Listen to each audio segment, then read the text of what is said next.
Okay, Colton. Sandhills Invitational. This roping is the day before Odessa's rodeo, and Odessa's rodeo is in a hockey ring. So, coming from Canada, you've roped in a few of them, right? Yeah, this is a big hockey rink. This is a big one. Okay, because to me it feels tiny. It does, yeah. I struggle here, and to kind of set this up. The steers are pretty strong. The score is it's pretty dead. So this is one of the most demanding days out of a head horse all year long, because your horse has to score perfect.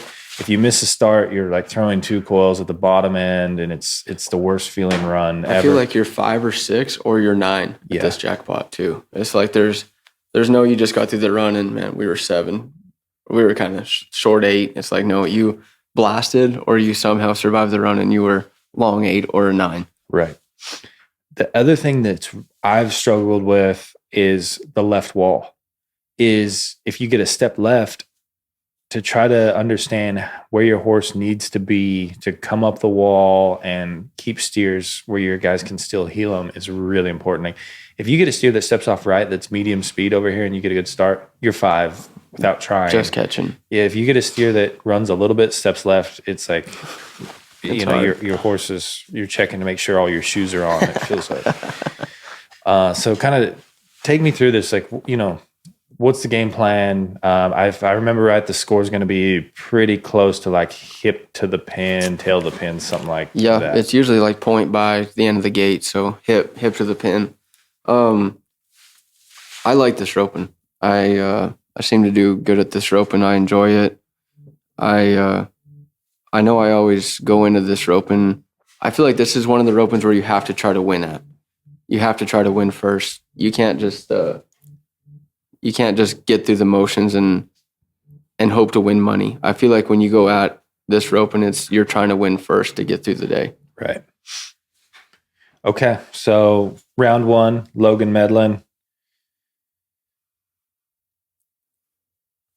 I think this is a perfect example of you trying to win the roping. One thing I want to talk to you about is, I would consider you as a header as one of the guys that are great at riding your horse. You spent a lot of time in Arizona where I think you rope outside a lot. The steers are stronger, and you can use your horse more than you could use your rope. Right. One thing I've noticed about your roping is right here, you start with your rope up, and it's hard to do. There's some headers that kind of start with it right there that, like Cody will do it sometimes when the jackpots are fast. Yep. You kind of see guys doing that. So kind of take me through this, because this is round 1. You got your rope up, and I mean, that's cranking it off pretty fast right there, right? Yeah, man, I was kind of on a mission. Just that time of year, you're kind of fresh start, things haven't been great. It's kind of like, it's now, you know what I mean? And I had full intentions on roping to win that roping. That horse, I feel like I've had good horses, but I've had tough horses, you know what I mean? So it's kind of like you have to ride them for all they're worth. And this horse lets me use my rope. So I wanted to, and I still do. I rope to win on that horse. I'm not scared of what he could do to the run.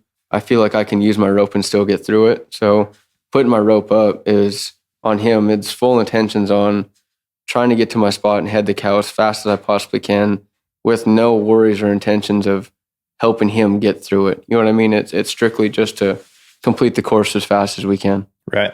And one of the challenges when you're starting with your rope up is this left hand scoring. Exactly. And it's just it's an awkward feel, because your left hand's going to be higher naturally than it would be if you had your right hand down. Yep. So like being able to hold your horse, and I think this is what a lot of people don't understand, is these WW chutes are real flat. Yeah, they're dead. Yeah, so it creates a dead start, which a dead start means it takes longer to get there. So not only is the box short and you can't really float off the corner, you have to do all you can to just stay behind the barrier sometimes. And this is one that steer kind of stumbles right here.